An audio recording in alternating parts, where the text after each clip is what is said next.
Second year కెమిస్ట్రీకి సంబంధించి D and F block elements అనే లెసన్ని స్టార్ట్ చేయడం జరిగింది. అందులో భాగంగా వాటి electronic configuration, position, atomic radius, transition elements గురించి ఎక్స్ప్లెయిన్ చేశాను. Transition elements characteristic properties start చేశాము.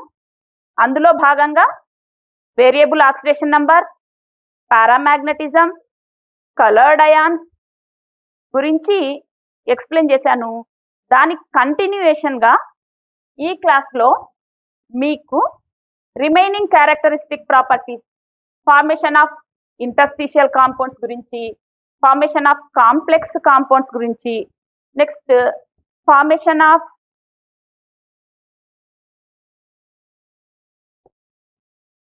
అలాయ్స్ గురించి ఈ క్లాస్లో ఎక్స్ప్లెయిన్ చేస్తాను. అయితే first one, formation of interstitial compounds, అల్పాంతర సమ్మేళనాలను ఏర్పరచుట.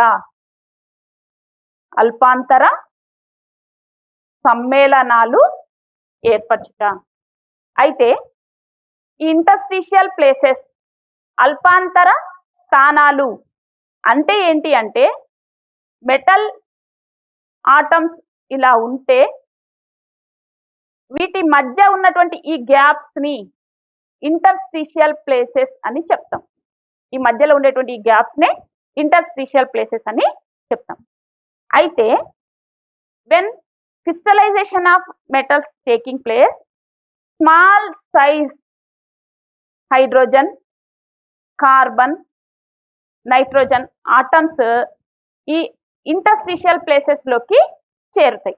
అంటే లోహాలు స్ఫటికీకరించేటువంటి సమయం లోపల తక్కువ పరిమాణం కలిగి ఉన్నటువంటి హైడ్రోజన్, కార్బన్, నైట్రోజన్ వంటి పరమాణువులు ఈ అల్పాంతర స్థానాలను చేరడం వల్ల ఏర్పడేటువంటి సమ్మేళనాలనే ఇంటర్స్టిషియల్ కాంపౌండ్స్, అల్పాంతర సమ్మేళనాలు అని చెప్తాం. These are non stoichiometric compounds. Non stoichiometric compounds means they can't have particular formula. వాటికి ఎలాంటి ప్రత్యేకమైనటువంటి ఫార్ములా, పర్టికులర్ ఫార్ములా అనేది లేదు. కాబట్టి వీటిని నాన్ స్టాకియోమెట్రిక్ కాంపౌండ్స్ అని చెప్తాం. అయితే ఈ నాన్ స్టాకియోమెట్రిక్ కాంపౌండ్స్ ని ఏర్పరచడం వల్ల కొన్ని ప్రాపర్టీస్ ని చూపిస్తాయి. ఏంటంటే అవి they are hard in nature. ఇవి చాలా గట్టిగా ఉంటాయి. ఇవి గట్టిగా ఉండడం జరుగుతుంది. నెక్స్ట్ వీటి యొక్క బాయిలింగ్ పాయింట్ అండ్ మెల్టింగ్ పాయింట్లు ఎక్కువగా ఉంటాయి. Next chemically inert.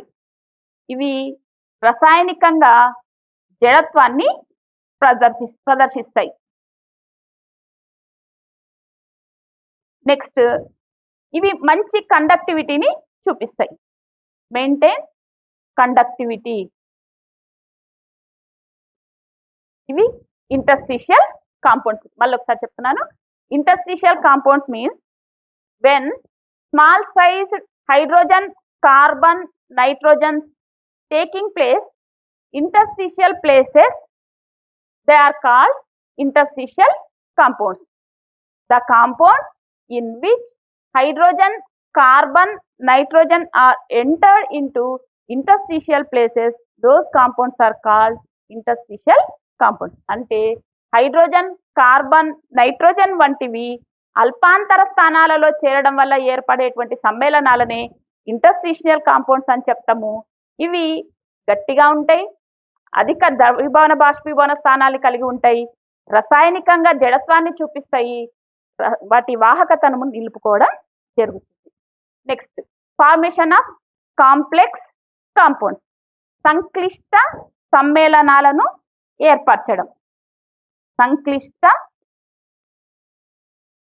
సమ్మేళనాలు ఏర్పరచుట. అయితే కాంపౌండ్స్ అనేవి 2 types గా మనం చెప్పుకోవచ్చు. ఒకటి double salts, another one is complexes. ఒకటి డబుల్ సాల్ట్స్, వాటిని యుగ్మ లవణాలు అని కూడా అంటాం. యుగ్మ లవణాలు, వీటిని సంక్లిష్టాలు. యుగ్మ లవణాలు మరియు సంక్లిష్టాలు. ఇట్లా పదార్థాలని లేదా లవణాలని 2 టైప్స్గా డివైడ్ చేయొచ్చు. First one double salts means, దీనికి ఎగ్జాంపుల్ వచ్చేసి KCl, MgCl2, 6H2O. Carnallite, it is carnallite. KCl, MgCl2, 6H2O. Example for complex is K4FeCN6. The difference between double salt and complex is, in double salt they give tests for all ions present in it. For example, in KCl there are K plus ion, Mg plus 2 ion and Cl minus ion. It gives test for these 3 ions. But in complexes it can't give test for all ions. ఇది అన్ని అయాన్లకి, అందులో ఉన్నటువంటి అన్ని అయాన్లకి చర్యల్ని ఇవ్వదు. ఇందులో మామూలుగా చూస్తే ఎలా కనిపిస్తుంది, K ప్లస్ కి, Fe ప్లస్ 2కి, Cn మైనస్ కి టెస్ట్లు ఇవ్వాలి ఇది. కానీ ఈ FeCN6 మొత్తం కలిపి ఒక భాగంగా ఏర్పడి ఉంటుంది. బయట K4 ఉంది, పొటాషియంలో 4 ఉన్నాయి. ఇది K ప్లస్ కి టెస్ట్ ఇస్తుంది మరియు FeCN6 మొత్తం కలిసి ఒకే అయాన్గా అది యాక్ట్ చేస్తుంది. అంటే కొన్ని కాంపౌండ్స్ కలిసి ఒక కాంప్లెక్స్ లాగా ఏర్పడి ఉంటాయి. ఇలా ఏర్పడేటువంటి సమ్మేళనాలని కాంప్లెక్స్ కాంపౌండ్స్ అంటాం. వీటి గురించి ఇదే చాప్టర్లో కోఆర్డినేషన్ కాంపౌండ్స్లో డీప్గా చదువుతాం. Next formation of alloys means మిశ్ర లోహాలను ఏర్పరచుట. మిశ్ర లోహాలు ఏర్పరచుట. మిశ్రలోహము అంటే 2 లేదా అంతకన్నా ఎక్కువ లోహాలు కలిసి ఏర్పడ్డటువంటి సజాతీయ మిశ్రమాన్నే మిశ్రలోహము అని చెప్తాం. అందులో కంపల్సరిగా 1 or 2 మెటల్స్ ఉండాలి. నెక్స్ట్ అవి కంపల్సరిగా లోహ స్వభావాన్ని ప్రదర్శించాలి. 2 or more metals combine with each other and form homogeneous mixture. It is called alloy. For example, brass, bronze, bronze. Brass లో కాపర్ ప్లస్ జింక్ ఉంటుంది, బ్రాంజ్ లో కాపర్ ప్లస్ టిన్ ఉంటాయి. Another example is German silver. German silver, ఇందులో nickel plus copper plus zinc, ఈ 3 కూడా ఉంటాయి. ఇట్లా more than 2 or more metals కలిసిపోయి ఏర్పడ్లయితే దాన్ని అలాయ్స్ అని, మిశ్రలోహాలు అని చెప్తాం. ఇక్కడతో డి బ్లాక్ ఎలిమెంట్స్కి సంబంధించినటువంటి టాపిక్స్ అయిపోయినాయి. నెక్స్ట్ మన కంటిన్యూయేషన్లో భాగంగా మన చాప్టర్ సెకండ్ పార్ట్ వచ్చేసి ఎఫ్ బ్లాక్ ఎలిమెంట్స్.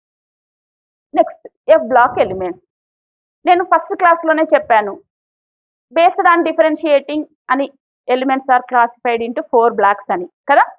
అయితే అక్కడ position of D block elements వచ్చేసి మిడిల్ ఆఫ్ ది పీరియాడిక్ టేబుల్లో ఉంటుంది అన్నాం.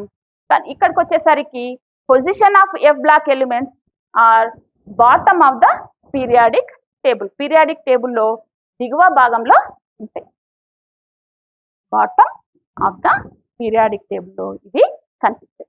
అయితే ఈ ఎఫ్ బ్లాక్లో 2 సిరీస్ ఉన్నాయి. ఒకటి 4F series, another one is 5F series. 2 శ్రేణులు ఉన్నాయి. ఒకటి 4F శ్రేణి, ఇంకొకటి 5F శ్రేణి. 4F శ్రేణినే లాంథనైడ్ శ్రేణి అంటాం.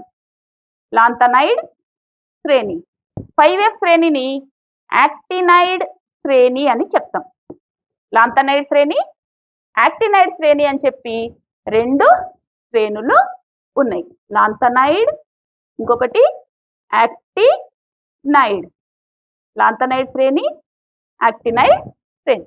సరే, మరి ఏది లాంథనైడ్ శ్రేణి, ఏది యాక్టినైడ్ శ్రేణి అని చూసినట్లయితే మనకి పీరియాడిక్ టేబుల్ మీకు ఐడియా ఉంటే పీరియాడిక్ టేబుల్లో 6th పీరియడ్లో 3rd ఎలిమెంట్ తర్వాత లాంథనమ్ అనే ఎలిమెంట్ వస్తుంది. 6th పీరియడ్లో 3rd element is lanthanum. After lanthanum 14 elements have similar properties with lanthanum. లాంథనంతో సమానమైనటువంటి ధర్మాల్ని ప్రదర్శిస్తాయి. లాంథనం తర్వాత ఉన్నటువంటి 14 మూలకాలు లాంథనం ధర్మాల్ని పోలి ఉంటాయి. వాటిని ఏమంటారంటే లాంథనైడ్స్ అని చెప్తాం. అట్లాగే యాక్టినైడ్స్. 7th పీరియడ్లో 3rd ఎలిమెంట్ యాక్టీనియం. యాక్టీనియం తర్వాత ఉన్నటువంటి 14 ఎలిమెంట్స్ ప్రాపర్టీస్ యాక్టీనియం ప్రాపర్టీస్ని పోలి ఉంటాయి. ఈ 14 ఎలిమెంట్స్ని కలిపి వాటిని యాక్టినైడ్స్ అని పిలుస్తాం. 4F lanthanides, 5F యాక్టినైడ్స్. అయితే ఆ రెండింటిని కూడా తీసి దిగువ భాగంలో లాంథనైడ్ని యాక్టినైడ్స్ని ఆవర్తన పట్టికలో పీరియాడిక్ టేబుల్ బాటంలో వాటిని విడిగా ఉంచడం జరిగింది. ఓకే, నెక్స్ట్ దీంట్లో లాంథనం నుంచి లిటేషియం వరకు ఉంటే ఇక్కడికి వచ్చే వరకు థోరియం నుంచి లారెన్షియం వరకు ఉంటాయి. Thorium to lawrencium, lanthanum to lutetium వరకు ఉంటాయి. Next electronic configuration. Outermost electronic configuration of these elements is n-2, F 1 to 14, n-1, D 0 to 1, Ns 1 or 2. ఈ మూలకాల యొక్క బాహ్య స్థాయి సాధారణ ఎలక్ట్రాన్ విన్యాసం.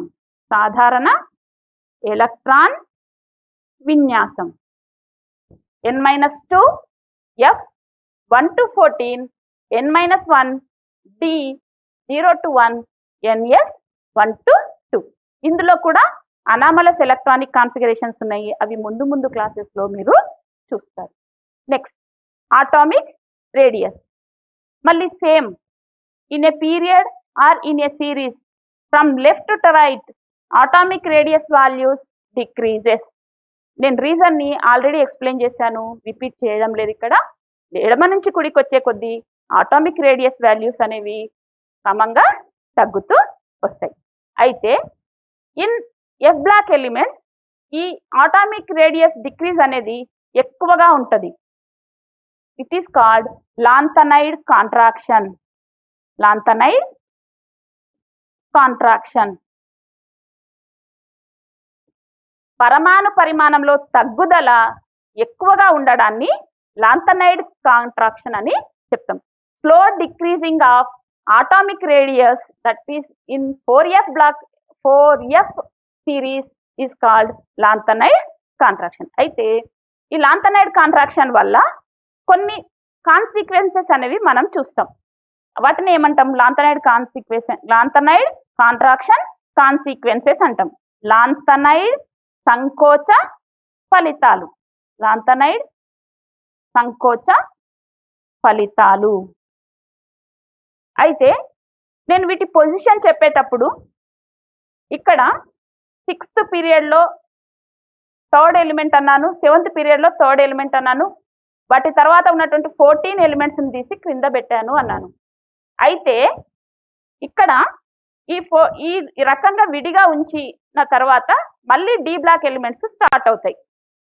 ఈ లాంథనైడ్ కాంట్రాక్షన్ వల్ల first one separation of zirconium and hafnium.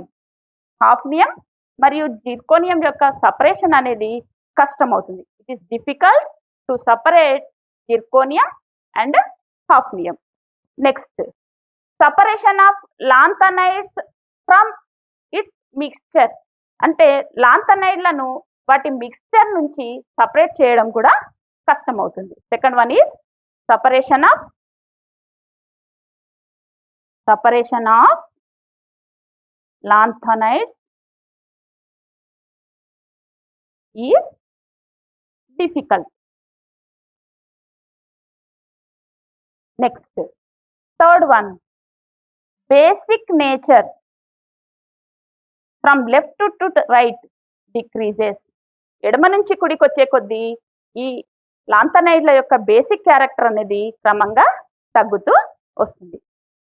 ఎలా అంటే cerium hydroxide CeOH taken thrice, అట్లాగే lutetium hydroxide LuOH taken thrice తీసుకుంటే ఇవి OHను ఇవ్వడం ద్వారా బేసిక్ నేచర్ని చూపిస్తాయి.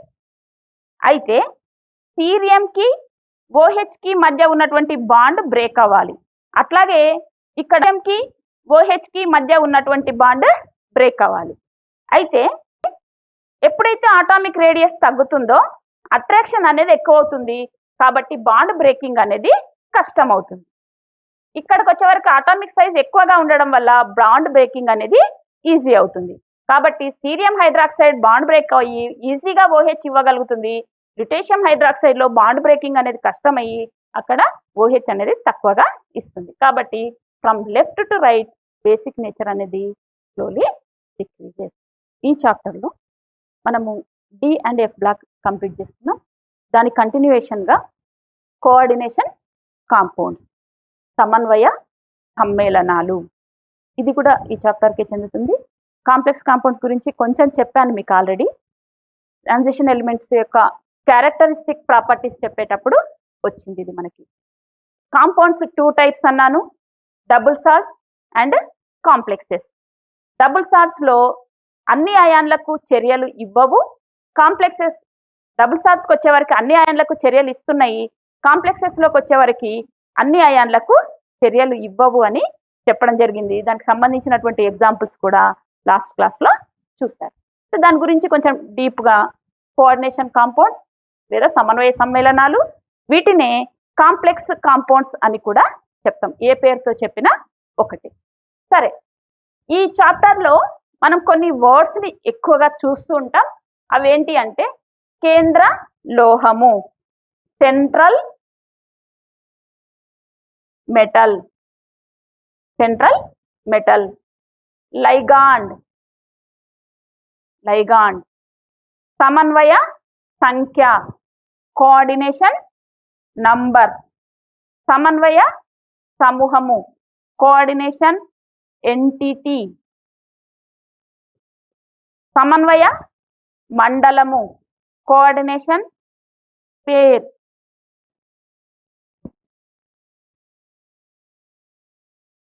నెక్స్ట్ సమన్వయ ఆల్రెడీ వచ్చింది, సమన్వయ సంఖ్య. నెక్స్ట్ ఆక్సీకరణ సంఖ్య, ఆక్సిడేషన్ నంబర్, ఆక్సిడేషన్ నంబర్, ఆక్సీకరణ సంఖ్య. వీటి గురించి చూద్దాం. ఫస్ట్ వన్ కేంద్ర లోహము. అయితే ఈ కోఆర్డినేషన్ కాంపౌండ్స్ లేదా సమన్వయ సమ్మేళనాలు అని ఎందుకు ఈ పేరుతో పిలుస్తామంటే, ఈ కాంపౌండ్స్ లోపల సమన్వయ సంయోజనీయ బంధం ప్రధానంగా కేంద్ర లోహానికి లైగాండ్కి మధ్య ఉంటుంది, కాబట్టి వీటిని సమన్వయ సమ్మేళనాలు లేదా సమన్వయ సమ్మేళనాలు అని చెప్పడం జరుగుతుంది. కోఆర్డినేషన్ కాంపౌండ్స్ అని చెప్తాం. సరే, ఒక ఎగ్జాంపుల్ తీసుకొని ఈ వర్డ్స్ని ఎక్స్ప్లెయిన్ చేస్తాను. K4FeCN6 potassium hexacyanoferrate. అందులో ఫస్ట్ వన్ కేంద్ర లోహము, సెంట్రల్ మెటల్. ఈ కాంప్లెక్స్ లో ఉన్నటువంటి మెటల్ ని సెంట్రల్ మెటల్ అని చెప్తాం. అయితే ఈ సెంట్రల్ మెటల్ అనేది ఎంటీ ఆర్బిటాల్స్ ని కలిగి ఉండాలి. అది లైగాండ్స్ నుంచి ఎలక్ట్రాన్ పెయిర్ తీసుకొని కోఆర్డినేట్ కోవలెంట్ బాండ్ ని ఏర్పరచగలగాలి. Means central metal should have empty orbitals and form coordinate covalent bond with ligand and absorbs electrons from ligand. అట్లా ఉన్నటువంటి మెటల్ ని సెంట్రల్ మెటల్ అని చెప్తున్నాం, కేంద్ర లోహం. ఈ ఎగ్జాంపుల్లో కేంద్ర లోహం వచ్చేసి ఐరన్ Fe. Next ligand. ఏ సమ్మేళనాలైతే లోన్ ఎలక్ట్రాన్ పెయిర్ కలిగి సెంట్రల్ మెటల్ కి ఆ లోన్ ఎలక్ట్రాన్ పెయిర్ ని డొనేట్ చేసి కోఆర్డినేట్ కోవలెంట్ బాండ్ ని ఫామ్ చేసి దాన్ని షేర్ చేసుకుంటుందో అలాంటి కాంపౌండ్స్ నే లైగాండ్ అని చెప్తాం. Ligand have lone electron and form coordinate covalent bond with central metal. ఈ ఎగ్జాంపుల్లో సిఎన్స్ వచ్చేసి లైగాండ్స్, 6 సిఎన్స్ ఉన్నాయి కదా, అవి లైగాండ్స్ గా ఉంటాయి. నెక్స్ట్ సమన్వయ సంఖ్య, coordination number. The number of coordinate covalent bonds present surrounding the central metal are called coordination number. కేంద్ర లోహం చుట్టూ ఉన్నటువంటి సమన్వయ సమయోజనీయ బంధాల సంఖ్యనే సమన్వయ సంఖ్య అని చెప్తాం. ఇందులో 6 లైగాండ్స్ ఉన్నాయి. 6 లైగాండ్స్ మెటల్తో 6 కోఆర్డినేట్ కోవలెంట్ బాండ్స్ ని ఏర్పరుస్తాయి. కాబట్టి ఈ ఎగ్జాంపుల్లో సమన్వయ సంఖ్య అనేది 6. నెక్స్ట్ సమన్వయ సమూహము, కోఆర్డినేషన్ ఎంటిటీ. కోఆర్డినేట్ ఎంటిటీ అంటే ఏంటి అంటే ఈ కాంప్లెక్స్ లో ఉన్నటువంటి మెటల్ మరియు లైగాండ్ మొత్తాన్ని కలిపి సమన్వయ సమూహము అంటాం. అంటే ఇందులో Fe అండ్ CN6 అనేటువంటిది కోఆర్డినేషన్ ఎంటిటీ, సమన్వయ సమూహం. నెక్స్ట్ సమన్వయ మండలం, కోఆర్డినేషన్ పేర్ అంటే ఏంటి అంటే ఈ సమన్వయ సమూహాన్ని ఒక స్క్వేర్ బ్రాకెట్ లో చూయించినట్లయితే దాన్ని సమన్వయ మండలము అని చెప్తాం. The coordination entity is shown in square bracket is called coordination pair. Next oxidation number of metal means the charge present on central metal is called oxidation number. ఈ ఎగ్జాంపుల్లో K4 బయట 4 ఉన్నాయి కాబట్టి ఇక్కడ -4, Cn ఒక్కొక్క దాన్ని మైనస్ ఉంటుంది. 6 minus లో 4 minus మిగిలితే సెంట్రల్ మెటల్ వచ్చేసి 2 అవుతుంది. కాబట్టి ఇక్కడ oxidation number of metal is 2. ఇది దీనికి సంబంధించినటువంటి కొన్ని words. First one central metal, ligand, coordination number, coordination entity, coordination spear and oxidation number. Next ఇక్కడ నేను లైగాండ్స్ గురించి చెప్పేటప్పుడు జస్ట్ వర్డ్ మాత్రమే చెప్పాను, దాని గురించి కొంచెం డీప్గా ఎక్స్ప్లెయిన్ చేస్తాను. Types of ligands. First of all ligand అంటే ఏమన్నాను, it should have lone electrons and form coordinate covalent bond with central metal అని చెప్పాను. అయితే the formation of coordination bond అంటే అది ఎన్ని కోఆర్డినేట్ బాండ్లను ఏర్పరచగలుగుతుంది లేదా ఎన్ని ఎలక్ట్రాన్ పేర్స్ ని ఇవ్వగలుగుతుంది అన్న దానిపైన ఆధారపడి డిఫరెంట్ టైప్స్ ఆఫ్ లైగాండ్స్ అనేవి ఉన్నాయి. ఫస్ట్ వన్ మోనోడెంటేట్ లైగాండ్, దీనినే ఏక దంతాత్మక లైగాండ్ అని చెప్తాం. నెక్స్ట్ బైడెంటేట్ లైగాండ్, ద్విదంతాత్మక లైగాండ్స్ అని అంటాం. నెక్స్ట్ పాలీడెంటేట్ లైగాండ్, ఇంగ్లీష్ లో కూడా తెలుగులో సేమ్ వర్డ్ పాలీడెంటేట్ లైగాండ్స్. అయితే ఫస్ట్ వన్ మోనోడెంటేట్ లైగాండ్స్ అంటే ఇవి సెంట్రల్ మెటల్ తో కేవలం ఒకే ఒక కోఆర్డినేట్ కోవలెంట్ బాండ్ ని ఏర్పరచగలుగుతాయి. అంటే ఇవి కేవలం ఒకే ఒక లోన్ పేర్ ని కలిగి ఉండి అవి మెటల్ తోటి కోఆర్డినేట్ కోవలెంట్ బాండ్ ని సమన్వయ సంయోజనీయ బంధాన్ని ఏర్పరచగలుగుతాయి. ఇవి నెగిటివ్ అయినా ఉండొచ్చు, పాజిటివ్ అయినా ఉండొచ్చు, లేదా న్యూట్రల్ అయినా ఉండొచ్చు. నెగిటివ్ లైగాండ్కి example Cl minus, Br minus, chloro, bromo, cyano, Cn minus, isocyano, Nc minus, thiocyano, SCN minus. వీటిలో అన్నిట్లో కూడా ఇవన్నీ కూడా ఒక కోఆర్డినేట్ కోవలెంట్ బాండ్ని మాత్రమే ఏర్పరచగలుగుతాయి. అన్నీ కూడా negative ligand. Next positive ligand NO plus, nitrosonium plus, NO plus.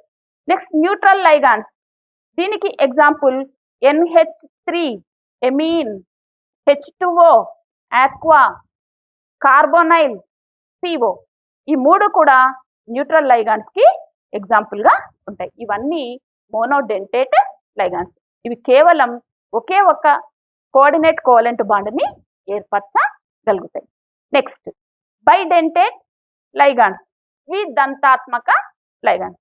ఇవి రెండు కోఆర్డినేట్ కోవలెంట్ బాండ్స్ ని ఏర్పరచగలుగుతాయి. ఫర్ ఎగ్జాంపుల్ SO4-2, CO3-2 ఇవి నెగిటివ్ లైగాండ్స్ కిందికి వస్తాయి. నెక్స్ట్ ఈథేన్ డయామిన్ తో చూపిస్తాం. దాని స్ట్రక్చర్ వచ్చేసి CH2 CH2 NH2 NH2. ఇది ఈథేన్ డయామిన్ అంటాం. ఈ మూడు కూడా బైడెంటేట్ లైగాండ్స్ కి ఎగ్జాంపుల్ గా చెప్పొచ్చు. పేరులోనే ఉంది బైడెంటేట్ లైగాండ్, ద్విదంతాత్మక లైగాండ్. ఇవి సెంట్రల్ మెటల్ తో రెండు కోఆర్డినేట్ కోవలెంట్ బాండ్స్ ని ఏర్పరచగలుగుతాయి. ఫర్ ఎగ్జాంపుల్ SO4-2 తీసుకుంటే SO4-2 యొక్క structure S double bond O double bond O O minus O minus ఇలా ఉంటుంది. SO4-2 ఈ మైనస్ మైనస్ ఉన్నటువంటి భాగాల ద్వారా ఇక్కడ ఎలక్ట్రాన్ పెయిర్స్ ఉంటాయి, రెండు లోన్ ఎలక్ట్రాన్ పెయిర్స్ ఉంటాయి. కాబట్టి అది మెటల్ తో కోఆర్డినేట్ కోవలెంట్ బాండ్ ని ఏర్పరచగలుగుతుంది. ఈ ఆక్సిజన్ తో ఒక కోఆర్డినేట్ కోవలెంట్ బాండ్, ఇంకొక ఆక్సిజన్ తో ఇంకొక కోఆర్డినేట్ కోవలెంట్ బాండ్ ని ఏర్పరచగలుగుతుంది. ఎట్ అ టైం రెండు కోఆర్డినేట్ కోవలెంట్ బాండ్లను ఏర్పరచగలుగుతుంది.